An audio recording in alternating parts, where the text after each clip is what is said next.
Hello master जी, स्वागत है आज आप सबका फिर से आपके अपने इस एपिसोड में। और हम लोगों ने जो एपिसोड शुरू किया है उसमें हम लोग पढ़ रहे हैं क्लास 6 का SCERT बुक, और उसमें जो सब्जेक्ट चल रहे हैं वो सब्जेक्ट है हम लोगों के EVS। तो यदि आप मेरे यूट्यूब चैनल पे नए हैं तो सबसे पहले चैनल को सब्सक्राइब कर लें, ताकि आपकी तैयारियों में एक नई आयाम मिल सके, एक नई उड़ान मिल सके। ऐसा ही वीडियो हम रोज लेकर के आते हैं। चलिए, तो आज जो है हम लोग पढ़ने वाले हैं SCERT क्लास 6 का हमारी दुनिया। और हमारी दुनिया का चैप्टर दूसरा होने वाला है पृथ्वी एवं उसकी गति। ये बिहार टीचर्स भर्ती स्पेशल क्लास है। और एक और बात मैं आपको बता दूं, इस चैनल के माध्यम से जो सब्जेक्ट आपके पढ़ाई होने वाले हैं वो होने वाले हैं पर्यावरण, इतिहास, विज्ञान। ये वन लाइनर भी मिलेंगे और आपको ऑब्जेक्टिव भी मिलेंगे। तो अभी जो है मैं आपको कहानी के जैसा पढ़ा रहा हूँ, फिर इसी का वन लाइनर भी आपको मिलेगा, और फिर इसी में से ऑब्जेक्टिव भी आपको मिलेगा। ठीक है, तो आप कॉपी और कलम लेकर के जो भी मैं इसमें से इम्पोर्टेंट बातें बोलूँ उसे आप लोग जरूर लिखेंगे। और गणित और रीजनिंग का स्पेशल क्लास मैं 1 मई से स्टार्ट कर रहा हूँ इसी यूट्यूब चैनल पे, बिहार शिक्षक भर्ती स्पेशल के लिए। ठीक है, तो स्वागत है आज आप सबका राहुल सर की पाठशाला मैथमेटिक्स सब छपरा। यदि आप मेरे व्हाट्सएप ग्रुप से जुड़ना चाहते हैं तो आप इस नंबर पे मैसेज कर सकते हैं 9097100960 पे। तो चलिए हम स्टार्ट करते हैं आज का ये टॉपिक। आज जो है हम लोग पढ़ने वाले हैं भाई साहब पृथ्वी एवं उसकी गतियां। अब सबसे पहले आता है दिन और रात। शीला ने अपने जन्मदिन पर अपनी सहेली मीरा को बुलाया। उसने नई ड्रेस पहनकर मीरा से पूछा, बताओ तो मेरी ड्रेस कैसी लग रही है। मीरा बोली, मुझे तुम्हारी ड्रेस ठीक से दिखाई नहीं दे रही। शीला को लगा उसकी इतनी अच्छी ड्रेस उसकी सहेली देख नहीं पा रही, वह क्या करे। इन दोनों की बातें शीला के बड़े भाई राजीव सुन रहे थे। दोनों को अपने पास बुलाकर उन्होंने कहा, शीला तुम प्रकाश में जाओ और गोल घूम जाओ। शीला ने वैसा ही किया, जिससे मीरा को उसकी पूरी ड्रेस प्रकाश में दिखाई देने लगी। वह बोली, तुम्हारी ड्रेस तो बहुत सुंदर है। राजीव ने कहा, जब किसी वस्तु पर प्रकाश पड़ता है तो वह वस्तु स्पष्ट दिखाई देता है। अब टॉपिक आता है पृथ्वी का घूमना। तो देखिए, दिन और रात क्यों होते हैं। दिन और रात इसलिए होते हैं कि जहां पे सूर्य का प्रकाश पड़ रहा है वहां पर क्या है, तो दिन है। और जहां पर इस सूर्य का प्रकाश नहीं पड़ रहा है वहां पर क्या हो जाता है, रात हो जाता है। ठीक है, चलिए पृथ्वी का घूमना। राजीव ने आगे कहा कि शीला, जिस प्रकार अभी तुम प्रकाश के सामने गोल घूमी, घूमने से तुम्हारी ड्रेस के जिस हिस्से पर प्रकाश पड़ा उससे ड्रेस का भाग दिखाई देने लगा, ठीक उसी प्रकार पृथ्वी की भी घूमती है। और इसके जिस हिस्से पर सूर्य का प्रकाश पड़ता है वह हिस्सा हमें दिखाई पड़ता है, वहां दिन होती है। और जहां प्रकाश नहीं पड़ता वह दिखाई नहीं पड़ता, वह रात होती है। पृथ्वी को इस तरह एक चक्कर पूरा करने में 24 घंटे का समय लगता है। पृथ्वी की इस गति को घूर्णन गति या दैनिक गति कहते हैं। तो सबसे पहले एक नोटबुक आप बना लेंगे कि पृथ्वी को दैनिक गति या घूर्णन गति पूरा करने में कितना समय लगता है, कितना समय लगता है। तो इसका आंसर होगा 24 आवर्स लगते हैं। इस बात को ध्यान रखेंगे और इस बात को लिख लेंगे, सिर्फ ध्यान नहीं रखेंगे, लिख भी लेंगे। आगे है, राजीव उठो और अलमारी के ऊपर से ग्लोब को लेकर आओ। उसने उसे घुमाकर बताया, कि जिस प्रकार ग्लोब घूम रहा है ठीक उसी प्रकार पृथ्वी भी घूमती है। जिस प्रकार ग्लोब घूम रहा है ठीक उसी प्रकार पृथ्वी भी घूमती है। दक्षिणी ध्रुव को ग्लोब पर दिखाते हुए बताया कि उत्तरी ध्रुव को दक्षिणी ध्रुव से मिलाने वाली काल्पनिक रेखा अक्ष कहलाती है। ये बात भी लिख लेंगे कि उत्तरी ध्रुव से ये ऊपर वाला उत्तर होता है, नीचे वाला दक्षिण होता है, तो उत्तरी ध्रुव से निचली यानी दक्षिणी ध्रुव को मिलाने वाली रेखा क्या कहलाता है? तो इस रेखा को हम लोग अक्ष कहते हैं। हमेशा जहां भी रहेंगे ऊपर वाले को उत्तर कहेंगे और नीचे वाले को दक्षिण कहेंगे। ये वाला हिस्सा होगा पूरब और ये वाला हिस्सा होगा मेरे लाडलो पश्चिम। ठीक है, तो इस बात का ध्यान रखेंगे। आगे है, पृथ्वी अपने अक्ष पर घूम रही है, लेकिन पृथ्वी पर ग्लोब की तरह उत्तरी ध्रुव से दक्षिणी ध्रुव को मिलाने वाली कोई छड़ी या रेखा नहीं होती। यह एक काल्पनिक रेखा है। ग्लोब को दिखाते हुए उन्होंने बताया कि ग्लोब पृथ्वी का नमूना है, इसलिए ग्लोब अपनी अक्ष पर सीधी नहीं खड़ा रहकर एक ओर झुकी हुई है, क्योंकि पृथ्वी अपने अक्ष पर 23.5 डिग्री झुकी हुई है। ये भी बात ध्यान रखेंगे कि पृथ्वी अपने अक्ष पर कितनी डिग्री झुकी हुई है। तो आंसर इसका होगा पृथ्वी अपने अक्ष पर 23.5 डिग्री झुकी हुई है। अब ये सब बातें प्रयोग के लिए दिया है, जिसे हमें नहीं पढ़ना है। आगे बढ़ते हैं।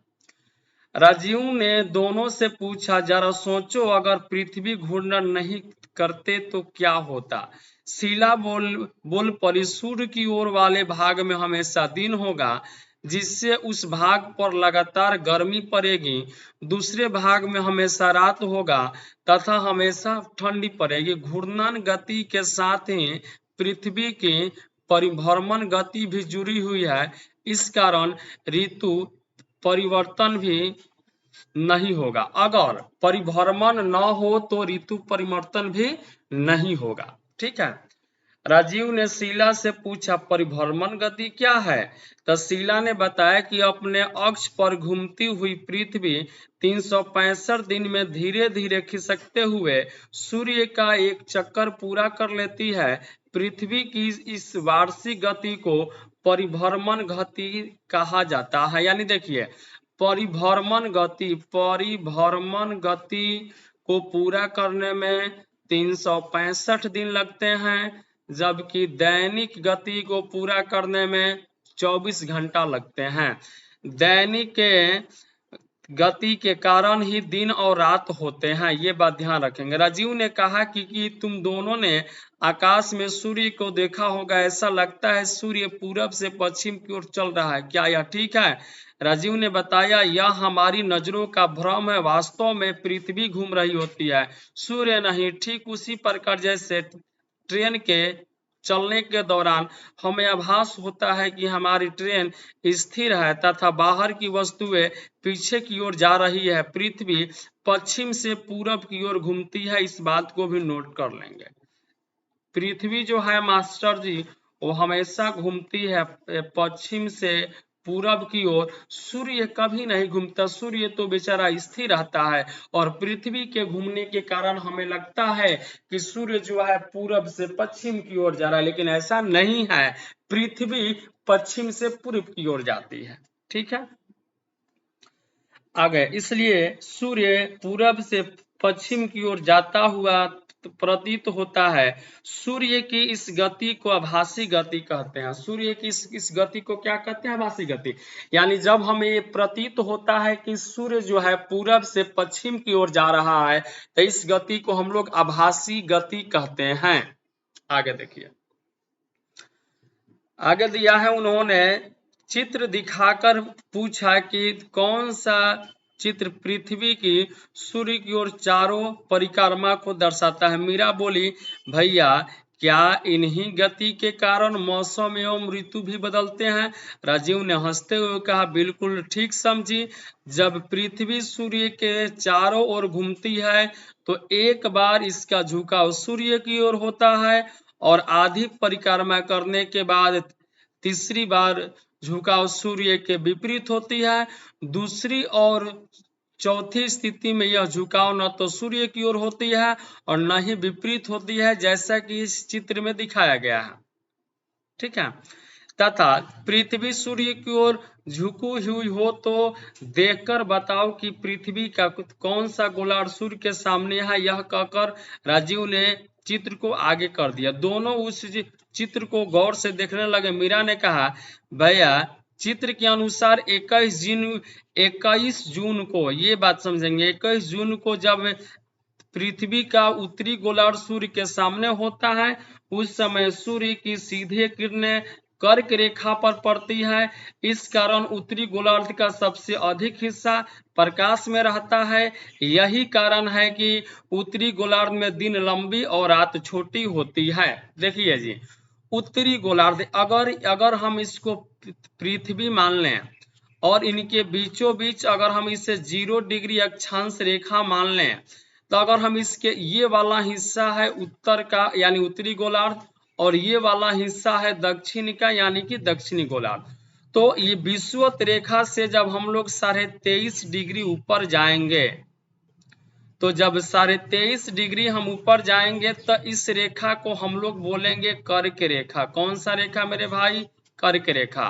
और वही अगर हम 23.5 डिग्री नीचे आएंगे तो 23.5 डिग्री वाले रेखा को बोलेंगे मकर रेखा। बस याद रखना क आ म, कम का मतलब क से कर्क रेखा, म से मकर रेखा।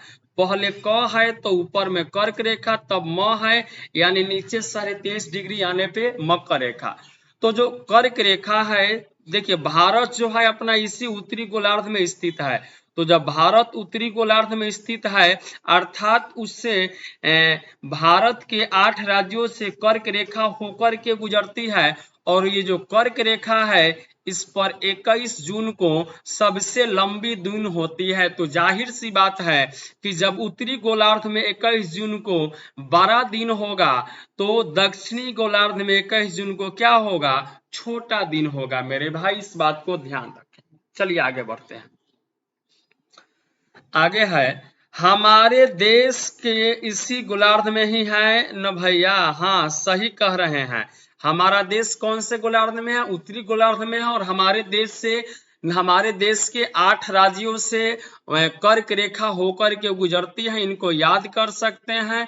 कौन सा नाम है? मित्र पर गमछा झार।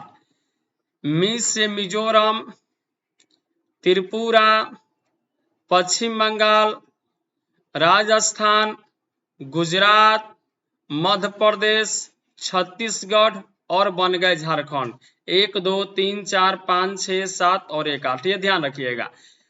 मिजोरम, त्रिपुरा, पश्चिम बंगाल, राजस्थान, गुजरात, मध्य प्रदेश, छत्तीसगढ़ और हो गए झारखंड। बस मित्र पर गमछा झार याद रखिएगा। तो इन्हीं 8 राज्यों से भारत में कर्क रेखा होकर के गुजरती है। चलिए आगे बढ़ते हैं।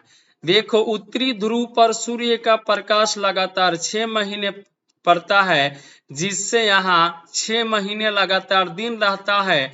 ठीक उसी समय दक्षिणी ध्रुव में अंधेरा होता है। यही कारण है कि ध्रुवों में लगातार 6 महीने रात एवं 6 महीने का दिन होता है। अब बात है जून एवं दिसंबर की स्थिति। मीरा बोली, भैया तुम तो पृथ्वी के घूर्णन के कारण ही दिन रात होते हैं और परिभ्रमण के कारण मौसम भी बदलते हैं। बिल्कुल, अगर घूर्णन गति है तो दिन और रात होंगे, और परिभ्रमण गति है तो क्या होंगे? मौसम परिवर्तन होंगे। राजीव बोला, बिल्कुल ठीक, लेकिन दूसरा कारण पृथ्वी का झुकाव भी है। इसे दिए गए चित्र से समझ सकती हैं। 21 जून को पृथ्वी के सूर्य की ओर झुके होने के कारण इस समय सूर्य की सीधी किरणें विषुवत रेखा से कुछ उत्तर में कर्क रेखा पर सीधी पड़ती है, जिसके कारण दिन की अवधि इस समय लंबी होती है। इस समय सूर्य का ताप अधिक मिलता है। फलतः इस समय उत्तरी गोलार्ध में गर्मी का मौसम होता है। हमारा देश उत्तरी गोलार्ध में है, इसलिए यहाँ जून में खूब गर्मी पड़ती है। इसी समय दक्षिणी गोलार्ध में सूर्य की किरणें तिरछी होती है, इसलिए वहाँ जून में सूर्य का ताप कम मिलता है और वहाँ जाड़े का मौसम होता है। यानी 21 जून को उत्तरी यानी जून के महीने में उत्तरी गोलार्ध में गर्मी ज्यादा पड़ती है और जून के महीने में दक्षिणी गोलार्ध में गर्मी कम पड़ती है।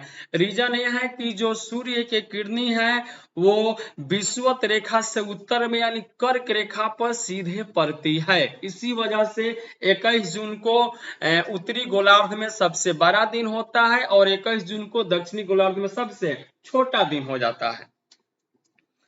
आगे बढ़ेंगे। शीला बोली, क्या सूर्य की स्थिति हर वक्त बदलती रहती है? राजीव ने कहा नहीं, सूर्य के स्थिर होने के कारण उसकी स्थिति तो हर वक्त एक सी होती है, लेकिन पृथ्वी की स्थिति बदलती रहती है। 22 दिसंबर अर्थात 21 जून के 6 माह बाद यानी 21 जून के 6 माह बाद 22 दिसंबर को पृथ्वी सूर्य की आधी परिक्रमा करने के बाद सूर्य के दूसरी ओर झुक जाती है। इस समय पृथ्वी का झुकाव सूर्य के विपरीत होता है। इस समय पृथ्वी का दक्षिणी गोलार्ध में सूर्य के सामने होता है। सूर्य की किरणें मकर रेखा पर सीधे पड़ने लगती है, जिससे दक्षिणी गोलार्ध का अधिक हिस्सा प्रकाश में रहता है। दक्षिणी गोलार्ध यानी कि ये नीचे वाला हिस्सा और उत्तरी गोलार्ध यानी कि ऊपर वाला हिस्सा। तो 22 दिसंबर को दक्षिणी गोलार्ध यानी मकर रेखा पर सूर्य की किरणें सीधे पड़ती है, तो सीधे पड़ने से यहाँ गर्मी पड़ती है और गर्मी की वजह से दिन बड़ा होता है। और वही घटना इसके उल्टा दक्षिणी गोलार्ध में कर्क रेखा पर उत्तरी गोलार्ध में कर्क रेखा पर सूर्य की किरणें कम पड़ती है, यानी दिन छोटी होती है। मतलब कि ध्यान रखिएगा, 21 जून को उत्तरी गोलार्ध में बड़ा दिन होता है और 22 दिसंबर को दक्षिणी गोलार्ध में बड़ा दिन होता है। जब उत्तरी गोलार्ध में दिन बड़े होंगे तो दक्षिणी में छोटे, और जब दक्षिणी में बड़े होंगे तो उत्तरी में छोटे हो जाएंगे। आगे बढ़ते और कम हिस्से अंधेरे होते हैं, इसलिए इस समय दक्षिणी गोलार्ध में दिन लंबी रात छोटी होती है। साथ ही इस गोलार्ध में अधिक तापमान होने से और गर्मी की ऋतु होती है। इसके विपरीत उसी समय उत्तरी गोलार्ध में सूर्य की किरणें तिरछी पड़ती है, दिन भी छोटी होती है। इसीलिए दिसंबर में यहाँ जाड़े की ऋतु होती है। बिल्कुल। सितंबर और मार्च की स्थिति के बारे में जानते हैं। मीरा ने पूछा, भैया मेरी तो इस गति के कारण हर वक्त पृथ्वी की स्थिति बदलती रहती होगी। राजीव ने कहा, हाँ, अब तुम प्रत्येक 3 महीने की स्थिति को समझ सकती हो। जैसे 21 मार्च 23 सितंबर की स्थिति, इस दिन पृथ्वी का झुकाव न तो सूर्य की ओर होता है और न ही इसके विपरीत होता है। इस दिन सूर्य का प्रकाश सभी अक्षांश रेखाओं को 2 बराबर भागों में बांटता है, इसलिए दिन और रात की अवधि बराबर होती है। तो दिन और रात की अवधि बराबर कब होती है? भाई साहब, ये भी एक सवाल मिल गया कि दिन और रात की अवधि बराबर कब होती है। तो ध्यान रखेंगे, 21 मार्च को और 23 सितंबर को। 21 मार्च और 23 सितंबर को दिन और रात की अवधि उत्तरी गोलार्ध में भी और दक्षिणी गोलार्ध में बराबर होती है। लेकिन 21 जून एवं 22 दिसंबर को उत्तरी गोलार्ध में 21 जून को बड़ा दिन, 22 दिसंबर को दक्षिणी गोलार्ध में बड़ा दिन होता है। ये तिथियां समदिवारात्रि कही जाती है। ये तिथियां हो गया समदिवरात्रि कही जाती है। इसका अर्थ यह है, समदिवरात्रि का अर्थ यह है बउआ जी कि 21 मार्च और 23 सितंबर को दिन और रात बराबर होते हैं। बराबर होने के कारण ही इसे समदिवरात्रि कहते हैं। इस समय पृथ्वी के बीचों बीच अर्थात विषुवत रेखा पर सूर्य की किरणें सीधी पड़ती हैं। यहाँ दोनों महीनों में अधिक गर्मी पड़ती है। उत्तरी एवं दक्षिणी गोलार्ध में न तो अधिक गर्मी होती है न ही अधिक सर्दी। इन तिथियों पर हमारे देश में क्रमशः वसंत और शिशिर ऋतु होते हैं। राजीव ने शीला की ओर और मीरा से पूछा, अब तुम दोनों जान गई होगी कि 21 जून को सूर्य कर्क रेखा पर सीधा चमकता है। इस समय उत्तरी गोलार्ध में दिन बड़ा और रात छोटा होने से उसके आसपास के क्षेत्र में इस समय गर्मी ऋतु होती है। राजीव ने बच्चों को चित्र दिखाया और घुमाया। सुबह के समय जब सूर्य उदय होता है तो पृथ्वी पर इसकी किरणें तिरछी पड़ती है। इस समय सूर्य की किरणें पृथ्वी के बड़े हिस्से पर फैल जाती है। इसके कारण धूप हल्की होती है। गर्मी भी नहीं होती। इस समय बनने वाली परछाई लंबी होती है, यानी सुबह के समय बनने वाली परछाई कैसी होती है? लंबी होती है। जैसे जैसे दोपहर होता है आकाश में सूर्य ऊपर नजर आने लगता है। सूर्य की किरणें पृथ्वी पर सीधा होता है तथा परछाई भी छोटी होती जाती है। इस समय अधिक गर्मी और प्रकाश मिलता है। यही कारण है कि हमें दोपहर के समय अधिक गर्मी लगती है। शाम को सूर्य की किरणें तिरछी हो जाती है और बड़े हिस्से में फैल जाती है, जिससे इस समय कम गर्मी होता है। रात में सूर्य का प्रकाश नहीं मिलता, जिससे रात में ठंडक हो जाती है। पृथ्वी के गोलाकार सतह। राजीव ने पृथ्वी की गोलाकार सतह का चित्र दिखाकर पूछा, बताओ अगर इस पर सूर्य की किरणें पड़ेगी तो किरणें कहाँ सीधा एवं कहाँ तिरछा पड़ेगी। दोनों सहेलियां सोच में पड़ गई। मीरा बोली, भैया हमारी पृथ्वी के गोलाकार होने से उसके सभी भाग पर सूर्य की किरणें सीधे नहीं पड़ेगी। राजीव ने बोला, बिल्कुल सही। यदि हम पृथ्वी के उत्तर एवं दक्षिण दो बराबर हिस्सों में बांट दे तो बीच के हिस्सों में सूर्य की किरणें लगभग हमेशा सीधी पड़ेगी। यहाँ सालों भर गर्मी पड़ती है। इस क्षेत्र को उष्णकटिबंध पेटी या उष्णकटिबंध क्षेत्र कहते हैं। यानी विषुवत रेखा के आसपास वाले क्षेत्र को क्या कहते हैं? उष्णकटिबंधीय पेटी कहते हैं। जैसे जैसे हम इससे उत्तर एवं दक्षिण में बढ़ते हैं, पृथ्वी को गोलाकार सतह के कारण सूर्य की किरणें तिरछी होती जाती है और बड़े हिस्से में फैल जाती है, जिसके कारण उष्णकटिबंधीय क्षेत्रों की अपेक्षा कम गर्मी मिलती है। पृथ्वी पर इस क्षेत्र को शीतोष्ण कटिबंध की पेटी कहा जाता है। अगला है, ध्रुवों के निकट सूर्य की किरणें अधिक तिरछी पड़ती है। यही कारण है कि 6 महीने का दिन होने के बावजूद ये किरणें यहाँ के धरातल एवं वातावरण को गर्म नहीं कर पाती, अतः यहाँ वर्ष भर बर्फ जमी रहती है। इस क्षेत्र को शीतोष्ण कटिबंध की पेटी कहा जाता है। शीला बोल पड़ी, भैया पृथ्वी का झुकाव तथा अक्षीय एवं वार्षिक गति के प्रभाव से ही तो मौसम बदलते रहते हैं। राजीव ने कहा, हाँ यह सब नहीं, इन्हीं कारणों से होता है। मीरा ने शीला से कहा, शीला सचमुच आज पृथ्वी और उसकी गतियों के बारे में भैया ने ढेरों सारी बातें बताई। यही तो तुम्हारे जन्मदिन का असली उपहार है। राजीव ने कहा और उन्हें मिठाई दी। दोनों खुशी खुशी मिठाई खाने लगे। देखिए इस चैप्टर का अभी वन लाइनर अप्रोच आएगा और ऑब्जेक्टिव क्वेश्चन आएगा, उसका भी पीपीटी तैयार हो रहा है, बहुत जल्द मिलेगा। ठीक है, चलिए मास्टर जी विदा लेते हैं। जय हिंद।